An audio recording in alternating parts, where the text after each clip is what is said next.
वंचित बहुजन आघाडीच्या वतीने आज पत्रकार परिषद आहे।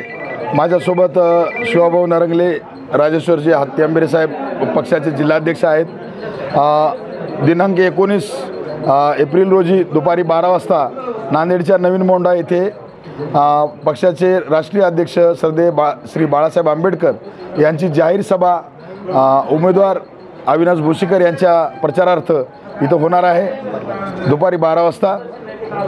या सभेला या ठिकाणी श्रद्धेय श्री बाळासाहेब आंबेडकर आणि पक्षाचे राज्याचे सर्व पदाधिकारी हे उपस्थित राहणार आहेत आणि या ठिकाणी उमेदवाराचा प्रचार करण्यासाठी येणार आहेत। आपण काँग्रेस वर आता टीका केली आहे की काँग्रेस ही भाजपची बी टीम आहे, काय सांगता? हे सगळ्या जिल्ह्याला माहीत आहे।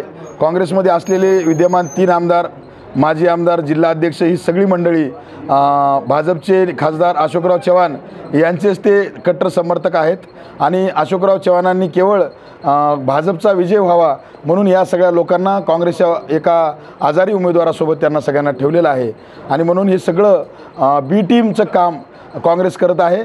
असली खरी लढाई ही भाजप आणि वंचित बहुजन आघाडीमध्ये आहे आणि वंचित बहुजन आघाडीचा विजय निश्चित आहे। तुम्ही म्हणता की ओबीसी समाज नांदेड जिल्ह्यामध्ये 10 लाख मतदान आहे, मग ते मतदान तुम्ही रूपांतर कसं करणार तुमच्याला? मी ओबीसीचा स्वतः मी ओबीसीमधून येतो।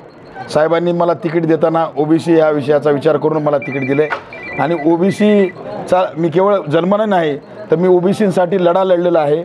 मी नरसीला 6 महिन्याखाली श्रद्धेय श्री बाळासाहेब आंबेडकर यांच्या नेतृत्वाखाली ओबीसीचा महामेळावा घेतला होता आणि ओबीसीच्या सगळ्या आंदोलनामध्ये मी सक्रिय राहिलेलो आहे। ओबीसीवर जिथं जिथं हल्ले झाले, ओबीसीवर जिथं जिथं अन्याय झाला तिथं रात्री बेरात्री मी धावून गेलेलो आहे। त्यामुळे ओबीसी समाजाचा प्रचंड मोठा पाठिंबा मला त्या ठिकाणी आहे।